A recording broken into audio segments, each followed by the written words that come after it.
My name is Jill McKenna. I had the pleasure of coordinating some of the projects for these pods, and I'm very excited to be here this evening to speak with three artists that I didn't get to meet throughout this process. So welcome, Derrick, Stevie, and Tony. Thank you for being here this evening. Thank you for that beautiful project. And we're just going to ask some questions and hear a bit more about the process and how this all came together. So Derrick, what is visual storytelling? And can you tell us a bit about the work you do as a visual storyteller? Yeah, thanks for having me. My name's Derrick LaMere. I'm a documentary filmmaker out of Spokane. Visual storytelling is something that's kind of in our culture. We didn't have written words or books or anything like that to dictate who or what we did. And I think, this is an extension of that. I didn't write the poem or write the songs or sing the songs, but I think I helped them kind of visualize, like create kind of a full vision of what they're trying to do. Because sometimes, you know, especially with us in the world we're living in as Native people, sometimes people don't listen, some people don't read our thoughts and things like that. And I think, visually, if that adds one more thing, one more element to, the story we're trying to put out there, I'm, lucky enough to be able to help and work with these guys. Amazing.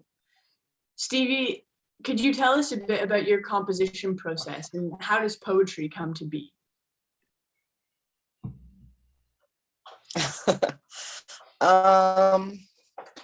Well, I can't say that I have a process.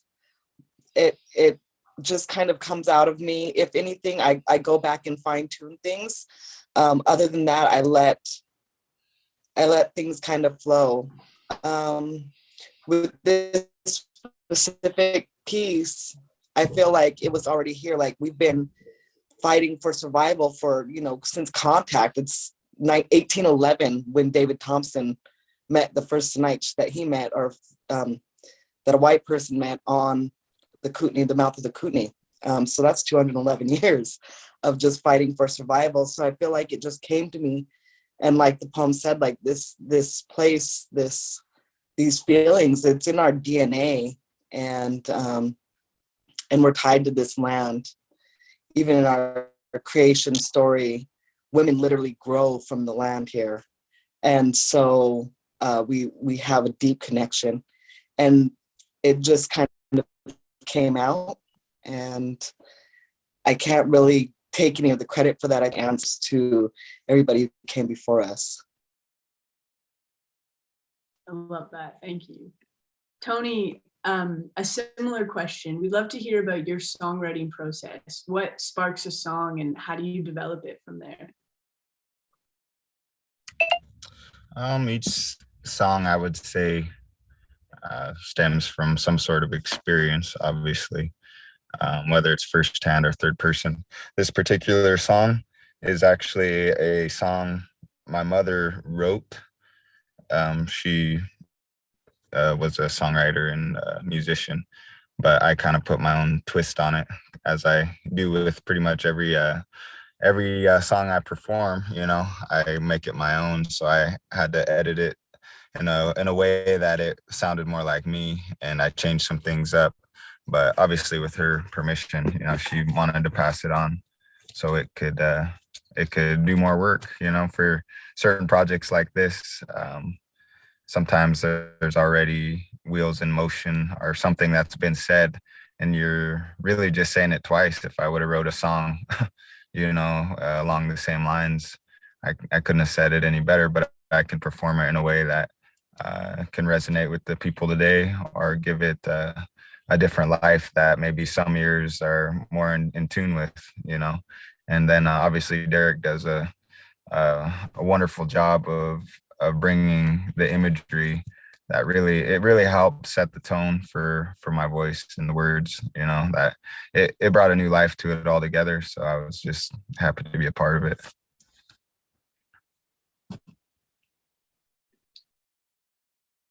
So cool. Thank you. I'm sorry. I think there might be a little bit of a lag in my internet.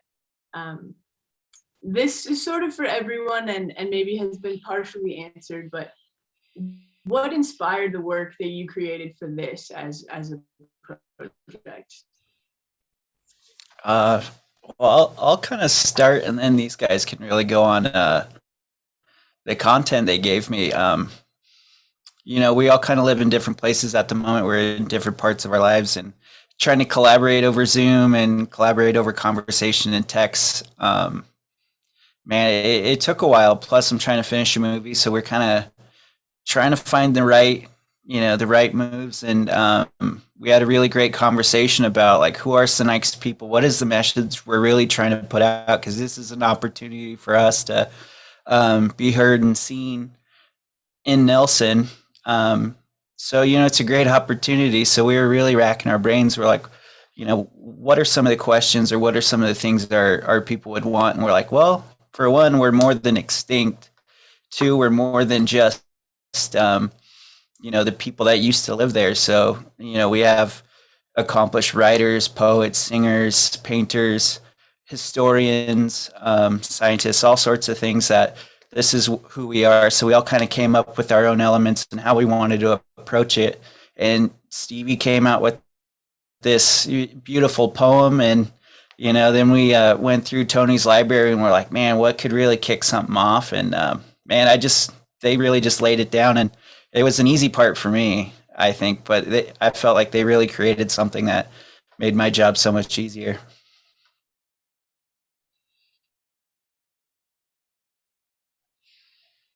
Awesome, thank you. Stevie or Tony, anything to add to that? Yeah, I thought, I guess similar to Derrick, it was an interesting process trying to do it all virtually. We are all very far apart geographically. And so it was a lot of just kind of back and forth. Okay, what did you do? And a lot of trusting each other. It was great to be able to just trust that like everybody was kind of pulling their pieces together and it would come out. I've been able to work with Derrick on other things. So I've always had this great trust in his abilities to pull things together and really create a story that can touch people in a way that just words alone can't. And then the same with Tony, we had wanted to kind of mesh everything together, but once we all came together, it was almost like we have these stories, and it's really a story that connects almost the journey of Sinai's people and who we are. We have the removal of us from our land, and then we also have the second removal when they flooded the town of Inchalim, which is where all the Sinai people went and lived eventually. Or not all, but a good majority, at least our lines of descent.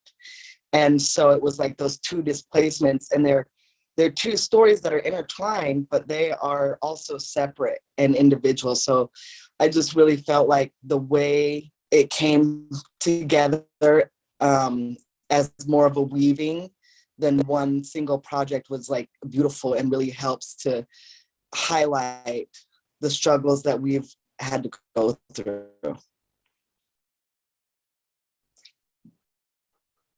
Amazing. Sorry, that's it.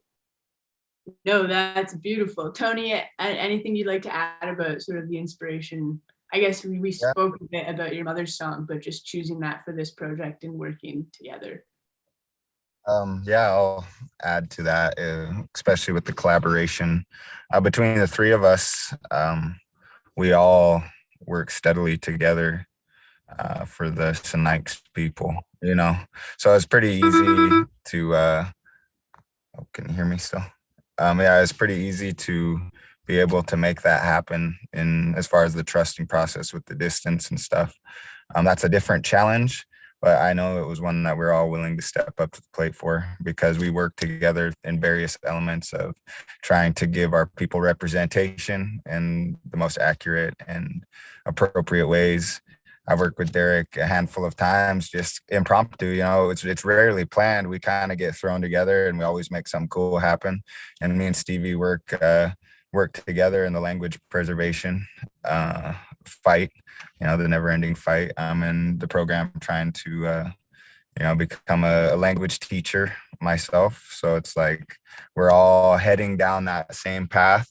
And this is just kind of a byproduct of what, our fight really is, the greater purpose that I feel like we all are serving. So yeah, that's what I have to say about the collaboration, at least. And that's where the inspiration stems from as well. We have a real strong community of I don't want to call us activists, because it doesn't really feel like activism. Kind of just feels like it's our ancestral responsibility, and we're all guided by the same light. So that's really what inspires me to keep doing it. My Aunt Shelley Boyd got me into this years ago when I started playing my Uncle Jim's music, and it's kind of just takes a life of its own. So I kind of operate my art more by faith and letting Creator kind of guide my arrow. And this is just one more step that it's brought us all here. So I'm grateful. So amazing. Thank you for sharing. We're grateful for you all. One final question. How did you decide what visual elements would accompany the poetry and music of these pieces? Oh, how did I decide that? Well, I kind of get wild when I actually get my camera out and start recording things, especially canoe journeys. Like, I've accompanied these guys. I've been working with the community since 2016, which was the first time that we did our dugout canoes and returned back to Kettle Falls, which is what Tony's song is about. So just in our relationship working with these guys, and I knew where Tony's songs were going. I'm like, man, this would be really great to use some of this footage, because, I just have it kind of stored and, waiting for an opportunity to use it in the right way. Like, I've gotten offers to use my footage and other things, but it's just not the right fit. So being able to kind of listen to their music, work through what these guys were really trying to accomplish with the songs. Like, that's a beautiful song. And I had all this archival footage forever because I worked on a different documentary about the first canoe journey.